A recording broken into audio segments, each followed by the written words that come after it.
श्री नामदेव जी महाराज किसी को एकादशी स्वयं भी करते थे, किसी को खाने भी नहीं देते थे।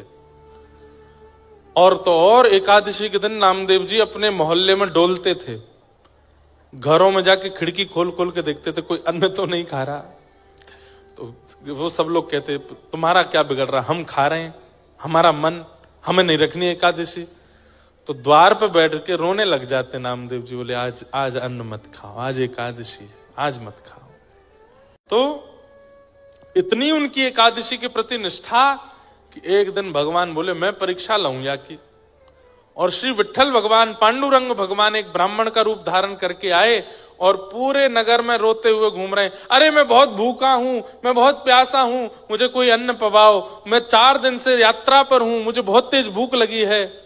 सिर पर त्रिपुंड देख करके, शिखा देख करके, धोती देख करके, जनेऊ देख करके भान तो हो गया था कि ब्राह्मण है। नामदेव जी के द्वार पर जाके ही गिरे भगवान। नामदेव जी बोले अरे अरे विप्रदेव आए, विप्र पत्नी से कहा उठाओ उठाओ उठाओ, क्या कहिए भगवान क्या। बोले मुझे अन्न खिला दो, मुझे बहुत भूख लगी है, मैं प्यासा, भूखा प्यासा हूं, मुझे 4 दिन से कुछ नहीं मिला है, पवा दीजिए कुछ, अगर मुझे अन्न नहीं मिला तो मेरे प्राण चले जाएंगे। नामदेव जी महाराज बोले आज तो एकादशी है, आज मैं अन्न नहीं खवा सकता। देवी भीतर प्रसाद के केला रखे हैं, सेब रखे हैं, लेके आओ। नहीं नहीं नहीं, फल नहीं खाना है, मुझे तो अन्न ही खाना है।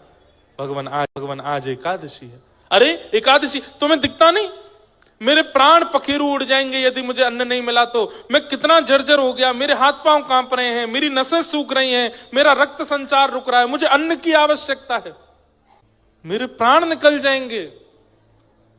नामदेव जी महाराज बोले अन्न तो नहीं मिलेगा। बोले मेरे प्राण जाएंगे तो भी नहीं। बोले ठीक, अच्छी बात है, वैकुंठ मिलेगा एकादशी आज। प्राण चले भी गए तो सीधे भगवत धाम जाओगे। कैसे व्यक्ति हो तुम, यहाँ प्राण निकल रहे हैं मेरे, तुम कह रहे हो वैकुंठ जाऊंगा मैं। बोले अरे एकादशी के दिन प्राण निकले, इसके लिए कितना लोग प्रार्थना करते हैं, लेकिन आपके प्राण में निकलने नहीं दूंगा। लीजिए केला खाओ, दूध पी लो, फल खा लीजिए, फलाहार कर लीजिए, अन्न मत खाइए। ठाकुर जी बोले ठीक है तो मैं दूसरे के घर चला जाऊंगा। बोले वहां मैं जाने नहीं दूंगा, क्योंकि मुझे पता है आप अन्न खा लोगे, और मैं किसी को अन्न खाने नहीं देता एकादशी के दिन। भगवान बोले बड़े विचित्र आदमी हो, तो रोज अपने दांत गिने बाबा, और वाक के बाद फिर जामेंगे जो नए नए बछड़ा बछिया भय का है उनके गिन के आमे, और फिर रो में नंद बाबा के लाला काय रो रहे बाबा। मुझे तो ऐसा लगे कि मैं जब पेट में हतो ना तब मैया ने अच्छे से खान पान नहीं कियो। देख इतने दिन है गए अभी तक मेरे दांत ही नहीं निकल रहे, और जे गैया देख भूसो चरे, भूसो खावे, और देख या के बालक जन्म लेते कछु दिना में दांत नहीं कर में सबरे। मेरो ब्याह हो जाएगो और मैं तो अपनी बहू भूसा ही खवाए करूंगा। ठाकुर जी कूदते फांदते पहुंच गए श्री दामा के पास। जाएगो? बोले हाँ। बहू कहाँ है? बोले भीतर बैठी है। बोले मुझे दिखा दे। अरे लाला तेरी भाभी है, तू देख ले। बोले भाभी ना है, वो बहू है। बोले बहू तो लाला मेरी है। ठाकुर जी बोले मोह तो ऐसा लोगो करती, बहू सबन की हुए करे। श्री दामा बोले लाला तेरी बात ऐसी है, तेरी तो भाभी है। वो बोले अच्छा ठीक है मैं देखता हूँ, नहीं देखूं तो सही बहू वो में कैसी है, मेरा ब्याह होगा तो पहले तो पता रहेगी। हाँ लाला मिल गया।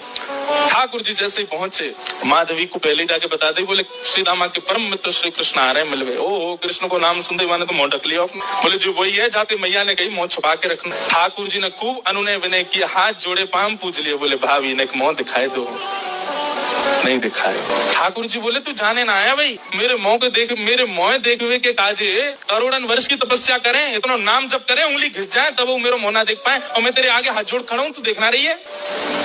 माधवी कुछ नहीं बोली। ठाकुर जी बोले ठीक है जा रहा हूँ, तड़पेगी मुंह को देख हुए के काजे।